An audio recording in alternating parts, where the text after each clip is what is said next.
Hey, hey, hey, YouTube. Oh my goodness. So good to be back here today. Happy Valentine's Day. So, for those of us in New Zealand, it was Valentine's Day yesterday. And for the rest of the world, it's Valentine's Day today. And before you say that it's just a commercial thing, I don't care. I use every excuse to celebrate in life. And if life wants to give me Valentine's Day, which I remember from being a little girl and being so excited to get a Valentine's card in class. And it was always a secret Valentine, so you never knew who actually gave you the card. And it was the opportunity for me to put a card into my current crush's desk. It was just an amazing thing. So, happy Valentine's Day. If you are new to my world, hello, hello. My name is Alnaj. I am the founder and creator of the Unapologetic Women Global Rempowerment Dynasty. And if you know me, say hi. Let me know in the comments where you're calling in from today. And let's delve into some more conversation. All right. So this is a big one. And it actually came about yesterday in the soiree where, for those of you who don't know, the soiree is my membership space for business women where we stop networking and we actually get to know each other, collaborate, and have rich freaking conversations. And part of the conversation was the question of why do you think we just never feel worthy, and why it's so hard to just be. To just be. There's a lot of conversation going around the being at the moment. And on the one hand, it is superb and magnificent because, like so many other people, I know maybe you can relate to this. I used to pride myself on being a human doing. Man, I outworked, outplayed, outdid everybody in the room. I was an energizer bunny and my batteries just never seemed to go flat. So at one stage in my life, I had a recruitment business that I had started and grown and then brought my ex-husband into that business. Simultaneously, I got qualified as a coach and I started my coaching business. Simultaneously, I then became a fitness and spinning instructor, and I was giving up to 6 classes a day. Simultaneously, I was a competitive cyclist and then Ironman athlete, simultaneously raising 2 little babies and doing the whole work from home life experience. So if anybody prided themselves in the pain for gain, in the let's go, let's never sit down, this is who I am a creator, I am a high achiever, that was me. And I am not making that wrong for anybody by any means. It was a magnificent, fun, adrenaline pumping experience. And I did achieve a shit ton in my life. And if that's where you're finding yourself and you're having an amazing time doing that, girlfriend, go balls to the walls and just have fun with it. However, I did personally come to a phase in my life where there was no more satisfaction and there's never been fulfillment in achieving goals for me. Honestly, any goal that I set, regardless of how impossible it was for other people and how people continuously said to me, that's crazy, nobody does that, it doesn't happen that way, and I would just continuously manifest my goals regardless of the time frame that I gave myself or anything else. It was easy. Yes, it was exhausting, but it never felt hard in the way that other people describe life to be hard. And so there was a lot of guilt around that as well, by the way, of why does it feel so easy when everybody else seemed to be having such a freaking hard time. It's no wonder then that I ended up, being diagnosed with suicidal depression and all of these things, because at the end of the day, I had to reject who I really am in order for me to have any sense of belonging or fitting into society, because The narrative in society is that it's hard, that we have to struggle, that we have to constantly challenge ourselves, that we have to be in pain in order for us to gain, that there has to be this, live out of your comfort zone. It's a very fear-based frequency in which the narrative is taking place. It is what it is until it won't be. But so as I went from this human doing into going, oh my God, okay, this is not the way forward for me. I was listening to the conversation around being. Everybody was talking about being and sitting in so much time in meditation and not doing anything, just being, withdrawing from the doing and just being. And it is a bit of a pendulum swing that happens in that. And I just want you to just imagine this. You go from going a gazillion miles an hour to boom, like having to withdraw, and you literally become a hermit in a way, in a sense, and have all of this empty space. Now, nothing wrong with that either. And if that's where you're finding yourself, and by the way, I still meditate, I still, sit and do nothing sometimes, mostly watching a cool chicks flick, journaling, whatever the case might be. But there is a struggle in this for people as well. There is a struggle for people in this being in emptiness, or just being, and the worth piece. And it took me quite some time to understand what was missing in this conversation and why it felt so hard and unnatural, quite frankly. The art of being and where our worth comes in is when we start understanding, and language really is critical. We are called a human being, because we are two aspects fused into one. Think of it as your human is your personality, your mind, the way that you think, the patterns in which you think, the focus in which you think, whether you've been trained or whether you've unleashed yourself from the training and the conditioning, and therefore allowing new curiosity and expansion of thought processes. But so there's the mindset piece, and then there's the body set piece, right? We have a physical body, we have our emotions. So all of this, the personality, all of this is the human. It's like the physical expression and vessel for the being. The being is your consciousness, source, God, your soul, whatever the word is that resonates for you. But the thing is, it's one. It's one. It's a human being. It's the infusion of the human and the being. How this whole thing works is your being, your consciousness is also part of greater consciousness. So God is not separate from you. Consciousness is not separate from you. Think of it as the ocean. I love sitting and watching the ocean, right? Especially as the waves come in. And what you see is that it's this mass that comes in. And then as it starts curling, there are little droplets that separate almost from the mass so that you can see the individual droplets. And then it all merges back together again as it pulls back out. So if you had to think of this in terms of consciousness, and if you look at the drop, the entire ocean is in that drop. Whatever is contained in the ocean is contained within the drop. And the drop is the ocean. It's the likeness, it's the image, it's the sameness as the ocean. So think of your soul as the drop that's part of the ocean. And you can see it as an individual piece as the drop comes out because of the human, but it isn't always part of the ocean.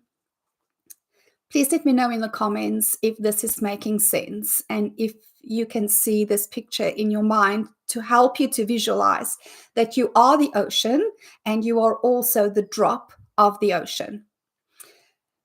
So we are infused with this being, the human being. And so the art of being is when we start remembering this, when we start remembering who we are, and understand that the being, the consciousness, is evolving through our human experience, through our life experience. And this is why I invite people to take the pressure off themselves to work so hard at personal growth and personal evolution, because honey, you can't not grow and you can't not evolve, because every time that you have an experience in your life, whether it is taking a sip of water and going, oh, I really don't like warm water, my preference is cold water, there is an evolution of the being taking place, because the being becomes enriched through the experience of contrast and thereby identifying personal preference. So your being is your most evolved culmination of personal preferences, which has been gathered since the first as you came out of the womb. That is, for some of us, a lot of days with a lot of experiences leading to a lot of personal preferences, right? So every single day that you are alive, there is identifications of preferences. Even if you are creating Groundhog Day for yourself, your evolved self is what is the desire that comes from that.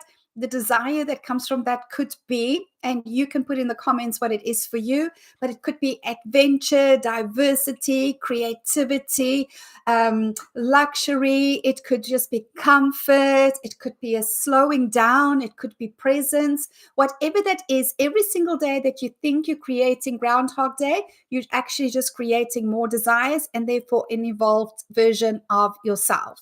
So when we start being instead of doing, what this really refers to is that we connect consciously to the human being and we give ourselves permission to fully be us, the human and the being, in whatever way that is expressed through you. Now, for me, sometimes that means writing a blog. For me, sometimes it means eating a hamburger or a salad. Sometimes it means coming on and having a conversation with you guys. Sometimes it is just sitting and reading a book or just sitting and pondering life a little bit, daydreaming. Sometimes it is just staring at the leaves or at the ocean and allowing my mind to open up to receiving and seeing things that I've not seen before, that I've not received before. There's no withdrawing from life, darling. In fact, the art of being is the art of being fully present in who I am as human and being and my personal choice of expression and experience.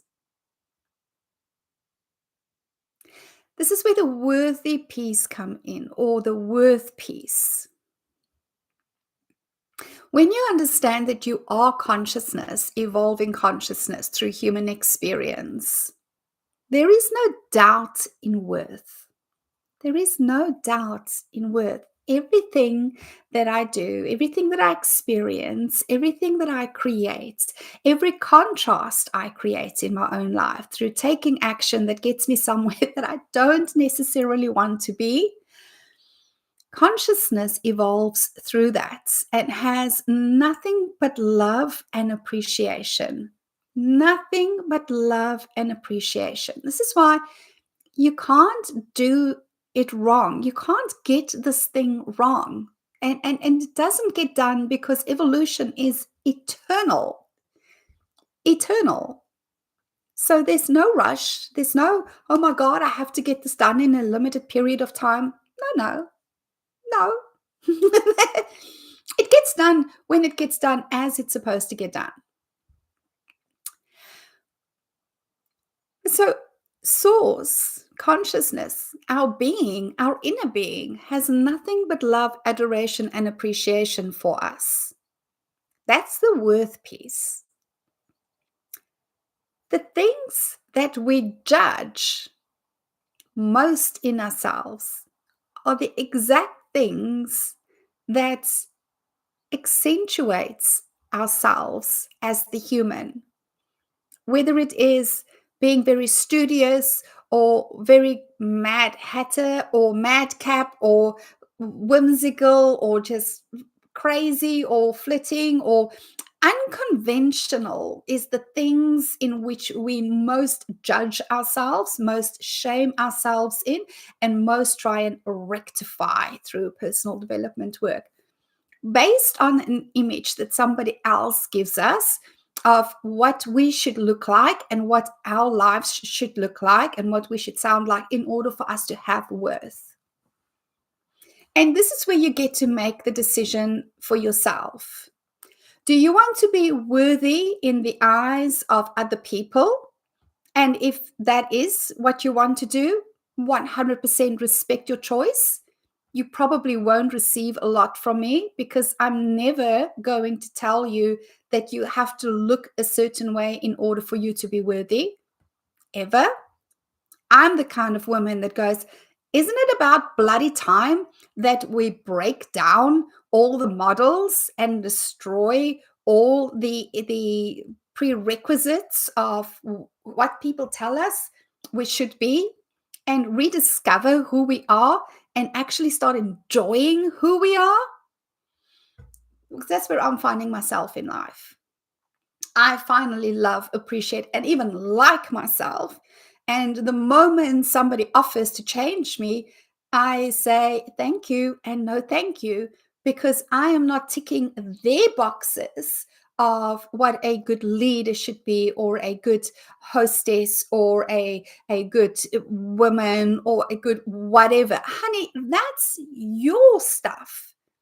If that's who you want to be, and if you only want to surround yourself with people who are copies of that, or change the people in your environment to fit into that, then by all means, you go and do that in your space.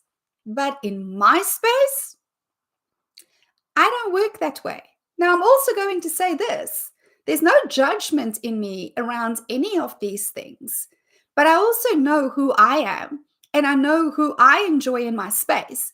And I get to play with people in my space who love to play in the way that I play, full out, audaciously, unapologetically, creatively, exploratively, curiously. Like, those are my people. Those are the people who I enjoy having playtime with. And not to say that I think that there's anything wrong with other people, it's just not an energetic match. And at the end of the day, we all get to start honoring our own personal preferences, darling. You get to honor your own personal preferences. And you will never allow yourself to own your personal preferences until you start being you unapologetically from one moment to the next, and understanding that this is what this entire game is about. It's a game of exploration of who do I choose to be and what is the life experience that I choose to create for myself, and then allowing yourself to have that experience without any guilt of, of who this excludes, because there's space for everybody in this world.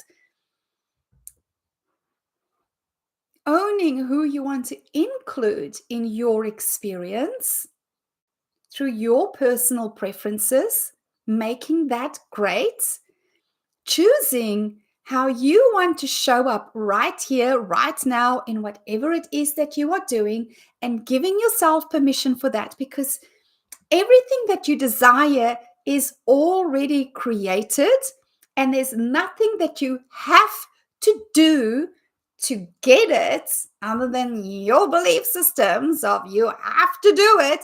And if it's feeling like a G-string ramming up your bottom, then I would question the beliefs.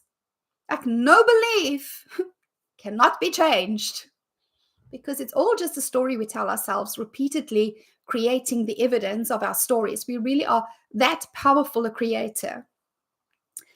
So when you start actually remembering who you are, remembering what you are, and giving yourself full permission to be you, that is the art of being in whatever way it is expressed in this moment. So it is not a withdrawal from society, because if you are like me, then sitting around endlessly meditating is not who I choose to be in this space of my life, because that would be inauthentic. Then I am still buying into the idea that being has to look a certain way. So, if you are finding yourself where everybody is talking about you just have to be, and you try so damn hard to just be, but it just feels, oh my God, I'm so bored, I'm so this, I'm so that, then stop it. Why are you still buying into somebody else's idea of what your being has to look like? Write your own rule book, darling. But the question I do invite into presence is, who are you being? Who do you choose to be? And do that with compassion.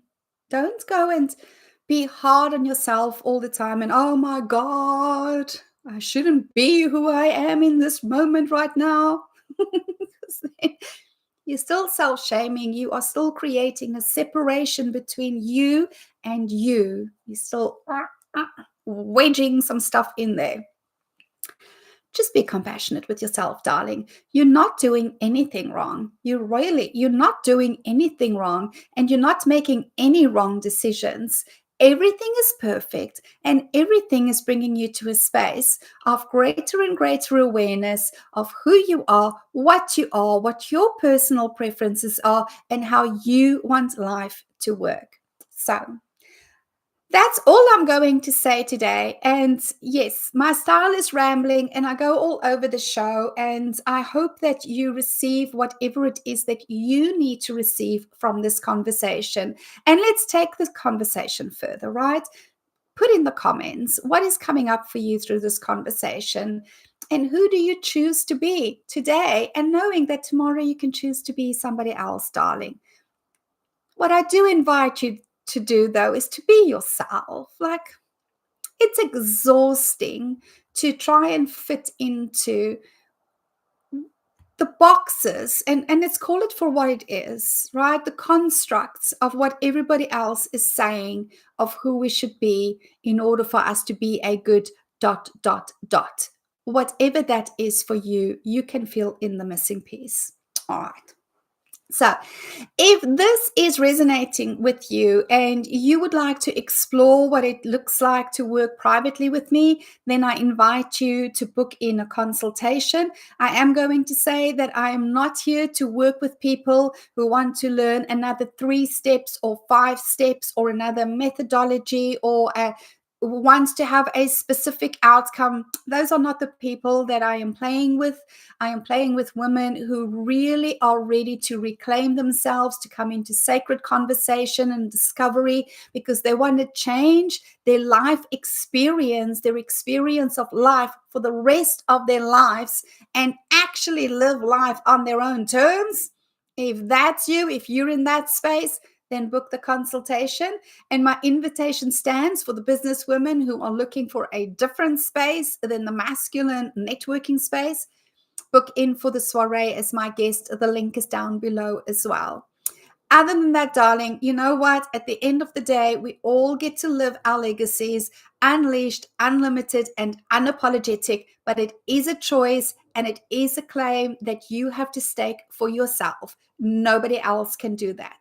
I hope that you have an amazing day further. Let's continue the conversation in the comments, and I'll chat to you next time. Cheers.